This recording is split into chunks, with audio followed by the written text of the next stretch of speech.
What's up, everybody? Another episode of Smoking That Ish.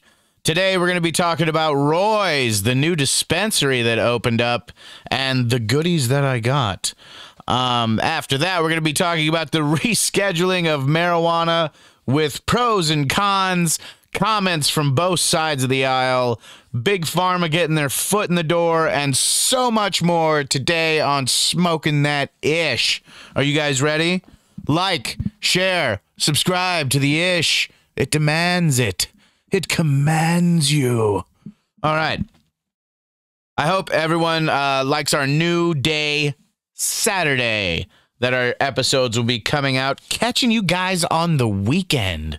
And I think hopefully we'll stop moving the show around after this, maybe, kind of, hopefully.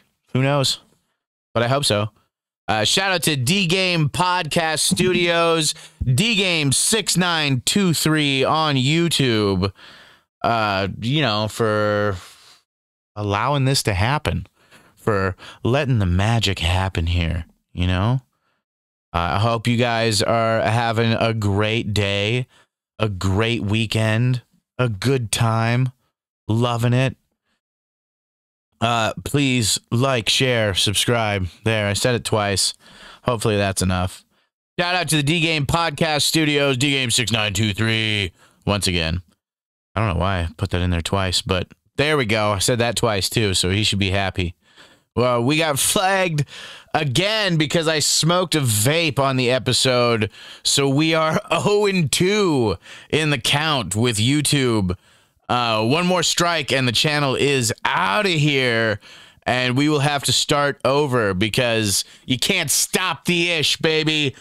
But we're gonna do our best to stay right here and to stay with you forever. Okay. First off, we're talking about ROYZZZ. ROYZZZ is they got a sign outside the building, like in the grass, but then above the door to the actual place, there's no sign. And there's a building right next to it that looks it structurally looks the same, but once you pull up and look at it, it's very obviously not open. And that's where we pulled up to, so I had to walk around. Luckily, the people were there getting signatures today, so they let me know where it was. ROYZZZ is really nice. I really like the design. Watch out, Unity. They're coming for your orange, man. They're using orange a lot. And I like it. It's nice. It looks cool. Their floor is probably the best floor I've ever seen. It looks like you're walking on water when you're in there. It's pretty sweet. The staff is very, very nice. Very cool. They had a really good selection. And I don't know. I thought it was a great idea, and I think they're going to do a good job. So shout out to ROYZZZ and Sioux Falls. Let's talk about some of the stuff that I got here. I had them in an order, but of course I messed that up. I got apple fritters is the first one I got here. It's an indica hybrid from Pure Bliss. When I was in high school, actually, we used to call smoking weed baking apple fritters. So I saw this and I had to get it. It's 24.68% THC. And then, I don't know. I'm just going to check it out. Oh, ooh. Nice. Hear that seal crack? I don't know if you guys can hear that.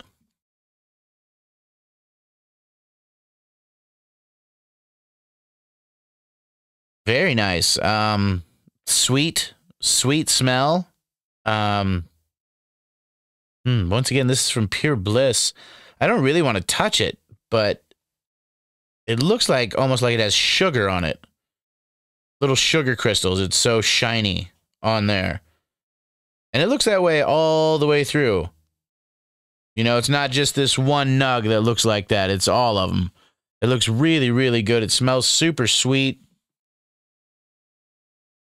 It's not over trimmed or anything. Awesome, awesome looking hairs, and the trichomes are beautiful. I don't know. That looks really, really nice. That looks really good. Yeah. Should be posting a better picture of that on our Instagram later on, either, well, far before you see this, I'm sure, because I'll be posting that before this comes out. This will be coming out. Now our episodes will be shot almost a week in advance to when they come out. So you guys know.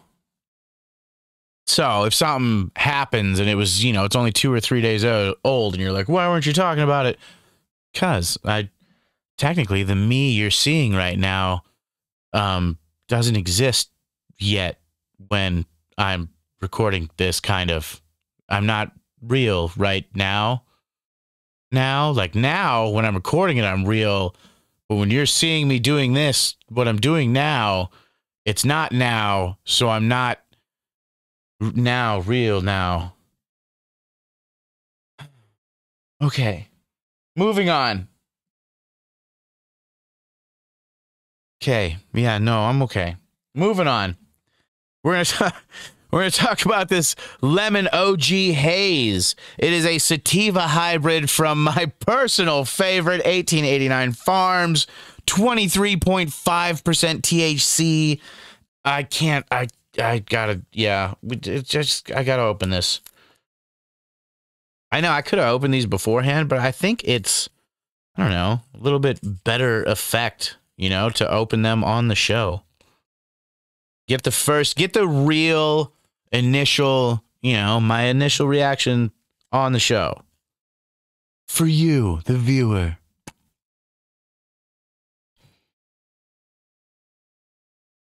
This smells kind of like, shit. The first thing it reminded me of was like weeds in late, like summer growing in my grandma's far backyard where she doesn't really mow.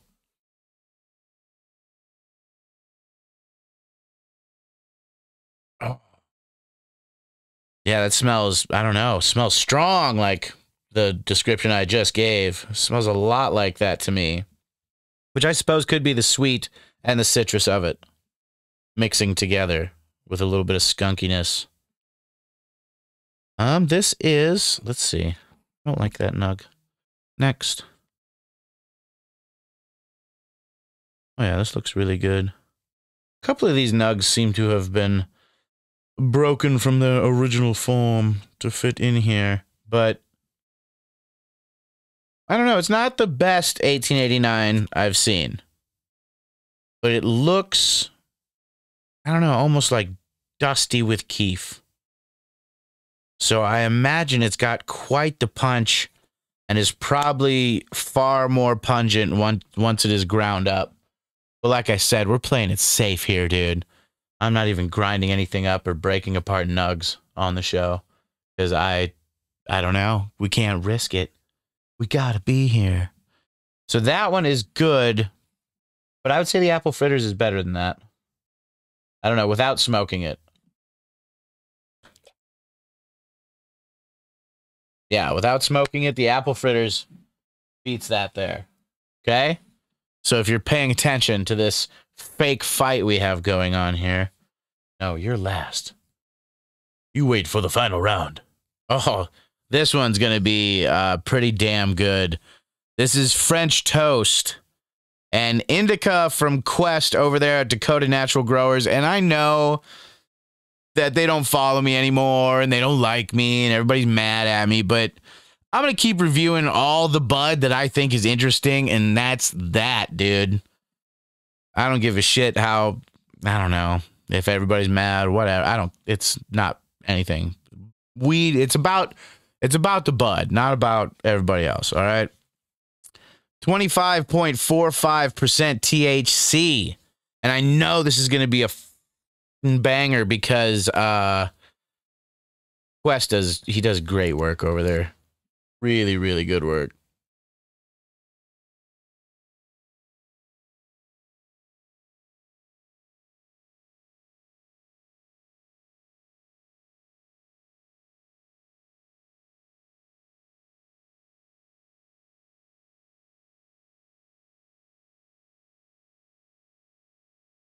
That smells really nice.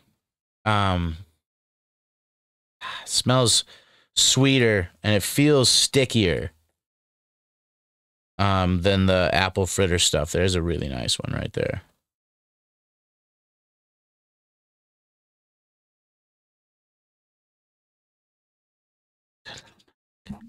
All right, got it. Apologies for all the quietness while I do this. I have to concentrate, dude. I have to concentrate and focus on what I'm doing.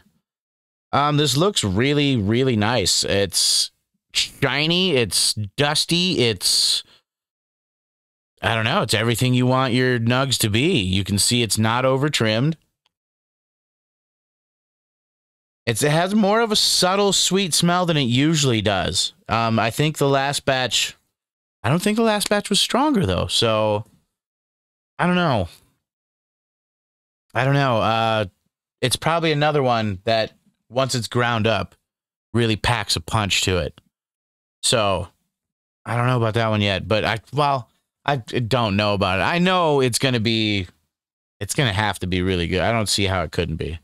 Next, last but not least, we have Mai Tai, an indica hybrid from 1889 Farms. I know, they're on here twice, but I have to take this stuff home and smoke it, okay? I gotta buy the stuff that I like.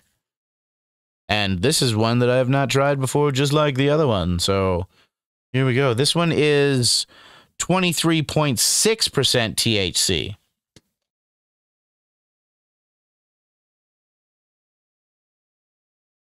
I think that might be a winner right there.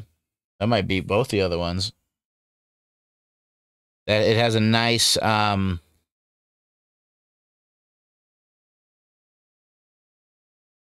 sweet, I don't know, like a sweet, almost like a savory sweet smell.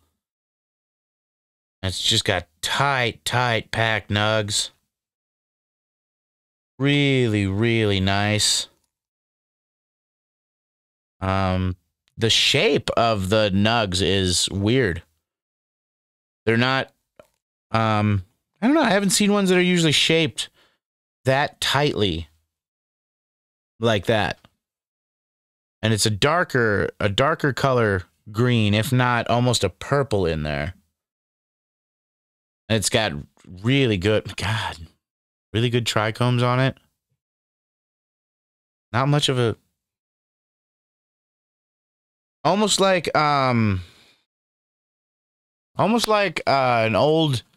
those old candies that your grandma used to have, the ones that just came in like a red wrapper and nothing else.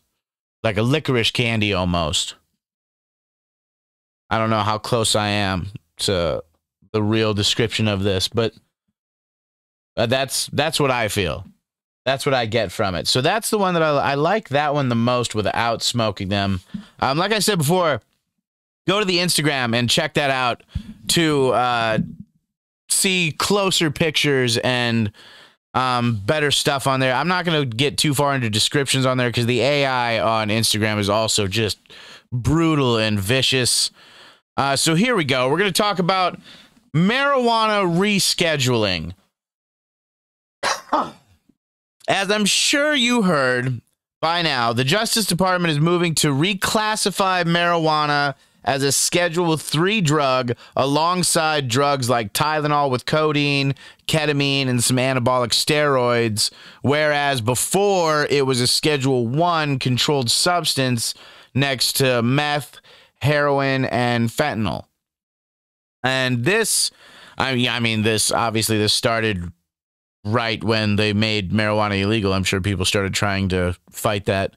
But this, what I'm talking about today, mostly started back in 2013 when a man named Jim Cole, who was Obama's deputy attorney general, wrote the Cole Memo, which paved the way for today's marijuana market. It also scaled back federal intervention in states with legal marijuana as long as the state implements, and I quote, strong and effective regulatory and enforcement systems to control the cultivation, distribution, sale, and possession of marijuana. Now, I feel like that last part makes it so the feds can come in anytime and say, hey, you're not doing a good enough job, you know, so we're going to take over. But I'm just speculating. So we'll have to do an episode on the Cole memo later, or, you know, maybe part of an episode on the Cole memo. I don't know how big it is. Like I said, we'll have to study it more later. Jeez, get off my back. God, we'll do it later. Okay, moving on. Cole is now a member of the National Cannabis Roundtable, which I didn't even know fucking existed before this. But apparently they are a group of knights who protect the rights of people to smoke and grow cannabis across the world. Something like the Knights Templar would be to the Catholic Church. And that is, of course, completely nonsense, and I made that up. I don't know really what the National Cannabis Roundtable is, so we'll also have to do an episode on that in the future. You're going to hear a couple more of those during this episode. In an interview, Jim Cole had this to say about the rescheduling.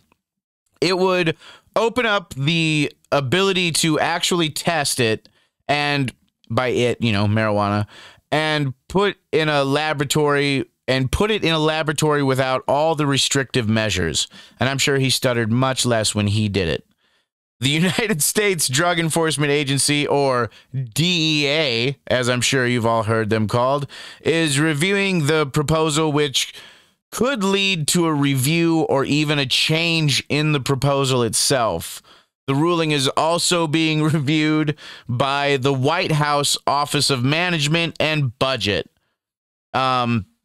Attorney General Merrick Garland submitted the rescheduling proposal to the OMB on Tuesday, April 27th of this year. Pause for a sip of soda. So if the DEA approve the proposal, it will be published in the Federal Register. I'm just laughing because everybody's acting like this is a done deal. But they said it. It happened. Here we go. Bingo, bango, bongo. And it's done. It's the government, guys. It's, you know, do they do anything fast? Come on, man. If the DEA approve the proposal, it will be published in the Federal Register, and there'll be a 60-day public comment period. Then the proposal will be reviewed again by an administrative law judge who could then decide to hold a hearing on the proposal and its validity. Congress could also overturn the rule, under the I'm sorry, there's a typo in here that makes it, instead of saying under, it says funder. Congress could also overturn the rule funder. Congress could also overturn the rule under the Congressional Review Act, which gives it the power to weigh in on rules issued by federal agencies. It would need a 2/3 approval from the House and the Senate, so I think we're pretty safe there. President Biden called for a review of federal marijuana laws back in October of 2022. If that tells you how long it took just to get to where we are, okay? The president said 2 years ago, pretty much a year and a half ago, hey, the laws need to be changed. And they're like, we'll get there. He has also pardoned some folks for minor nonviolent marijuana offenses, which, bravo, good on that guy. Way to go. Appreciated much. President Biden called for a review of federal marijuana laws in October 2022 and had, oh yeah, shit, I just read the same thing again. Look at that. Look at me just doubling up on everything, making sure you really got the information today. I'm not editing any of this out. We're keeping all of it. The president said in December, and I quote, "Criminal records for marijuana use and possession have imposed needless barriers to employment, housing, and educational opportunities. Too many lives have been upended because of our failed approach to marijuana. It's time that we right these wrongs." I agree with him. That's 100%. Speaking some sense. Now, don't forget that Biden promised to legalize marijuana during his presidency, which apparently he guaranteed was going to be 8 years, I guess, because he sure as shit ain't going to do it in the first 4, I don't think.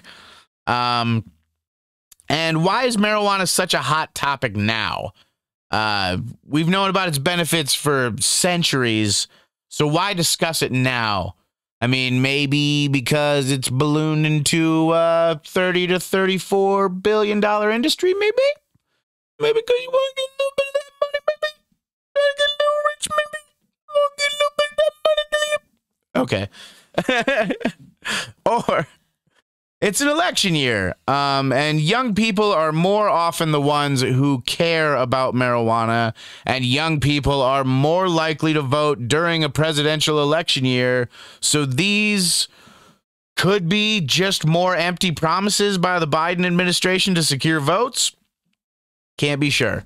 Who knows? I don't know. You don't know. My phone trying to dive into the couch to hide from all of this, it doesn't know. Joe Biden, once again, the president, right? Joe Biden was Barack Obama's vice president, and Obama's White House opposed any marijuana legalization, saying it would, and I quote, pose significant health and safety risks to all Americans. And that wasn't my attempt at an Obama voice. That was my attempt at an old school presidential voice. Both fail. Obama's former administration advisor, Kevin Sabet, or Sabat, or Sabet, I don't know how French this guy is. He's a real turd. He is a fan. He is not a fan of the rescheduling, which there's valid reasons to not be a fan, you know. But he's not that guy. Sabet, who is now the president and CEO of Smart Approaches to Marijuana. That such an the irony there is, I don't miss it. Had this to say about the rescheduling. This decision, and I quote once again, this decision is the result of a politicized process, and it will be devastating for America's kids. What about the children? Who will be bombarded with attractive advertising and promotion of kid-friendly pot products. Oh, come get your Weedables, kids. The cool way to eat lunch. So dumb. The only winner here is the marijuana industry, who will receive a new tax break and thus widen their profit margins. Reclassifying marijuana is less addictive and dangerous now. Reclassifying marijuana is like labeling it as less addictive and dangerous now than ever before. In reality, today's highly potent, super strength marijuana is more addictive and linked with psychosis and other mental illnesses, IQ loss, and other problems.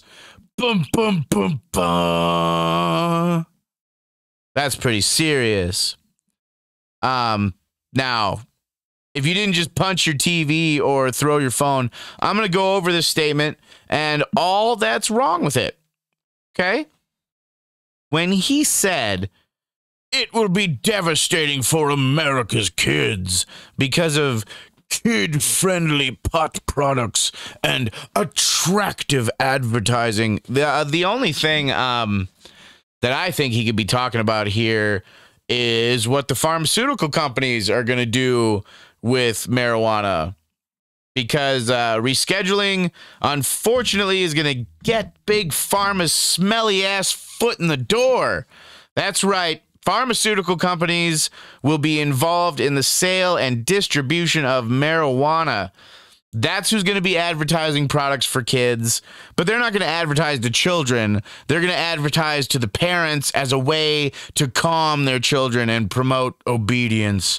Or I'm sure they'll put it as like a more positive social interactions or some other dumb shit.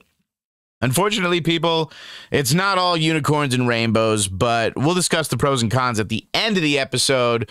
Back to Kevin. I don't know what I'm talking about. Sabat. Mr. Sabat, the parents or guardians of the child would have to go to the dispensary, at least in South Dakota, for the child who's only allowed certain non-smokable products to help them with debilitating diseases or conditions. There's not going to be children rolling up dubers on the porch. I'm so tired of trying. I got to learn all this multiplication, bro. It's only for children with debilitating diseases or conditions like seizures, etc. You're such a douche, dude. Yeah. This guy he's real big into fear-mongering, and you need less of that and a little bit more research, my friend. The only winner is the marijuana industry because of their new tax break that will widen their profit margins to levels never seen before. I added that last part, but you know what I'm saying.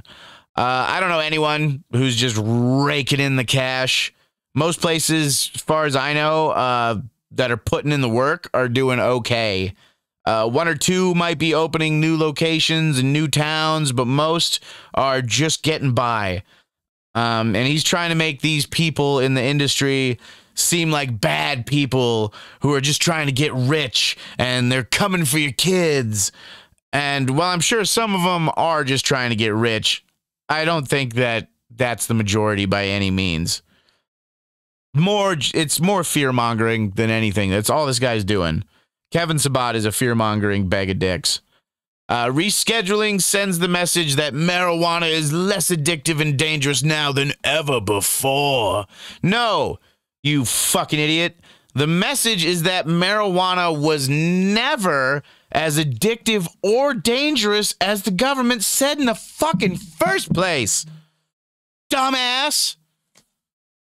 In reality, today's highly potent, super strength marijuana. Now fucking hold on there, Psycho McGee. Highly potent, sure. You can find highly potent weed. But super strength is being used in this specific way. It's being used to fearmonger again. Super strength is an easily understood by all ages and scary word emphasizing how dangerous marijuana is. Remember, he's saying super strength, not extra strength like your Tylenol that's sitting on your shelf right now. So be afraid. And I've seen strains at the dispensaries in South Dakota with THC levels as low as 8%. So eat shit, sir. This super strong marijuana coming to get your kids. Ah, the children. Oh my God, what about the children? He says it's linked with psychosis and other mental illnesses.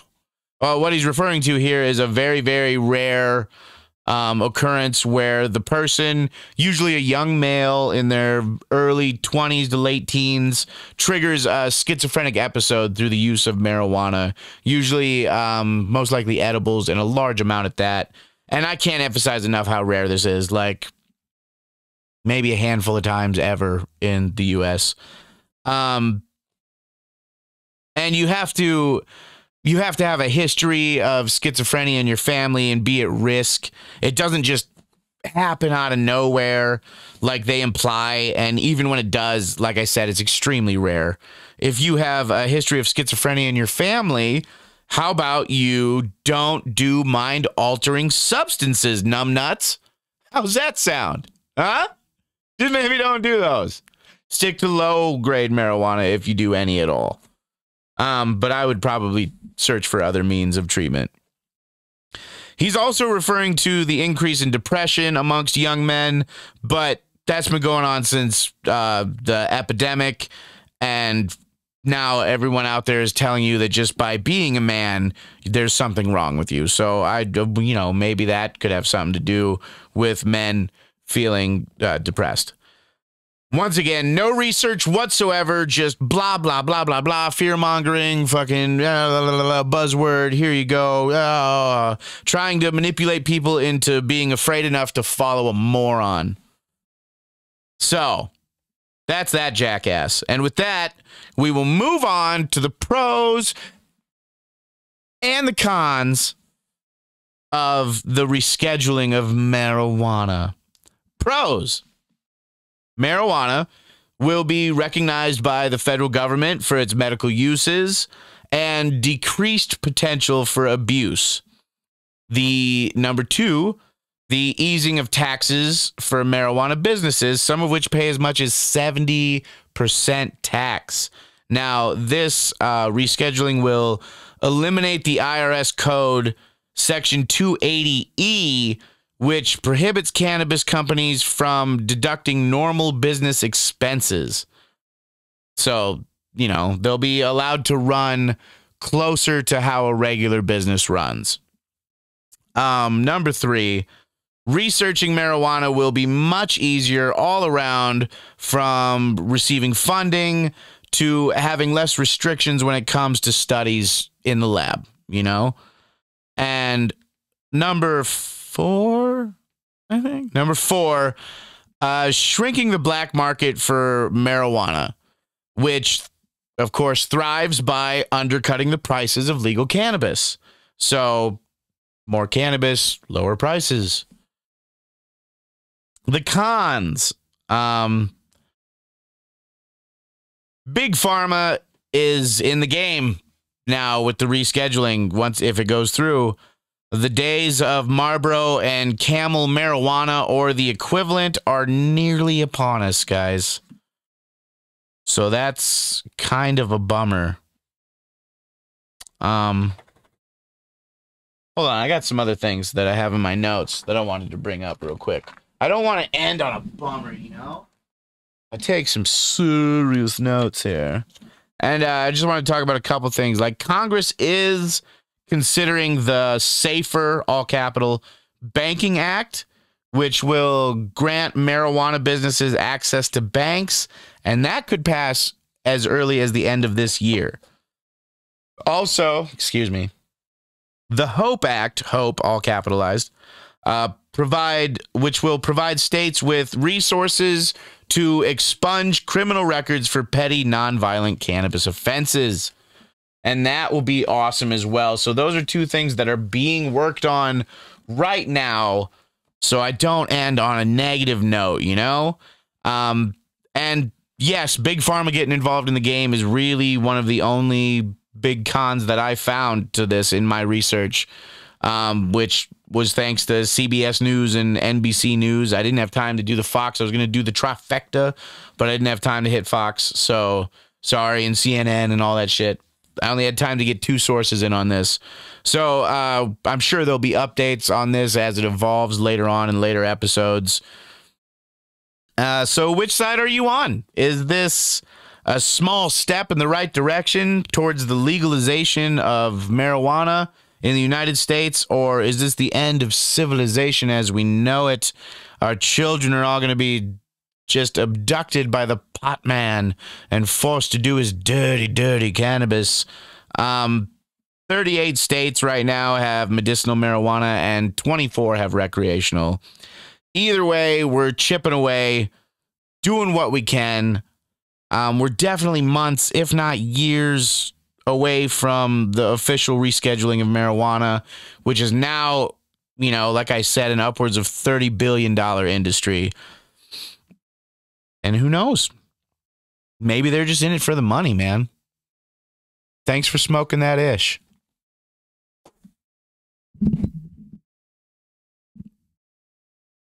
She's fucking sleeping. Hey. We're done. We work hard, man.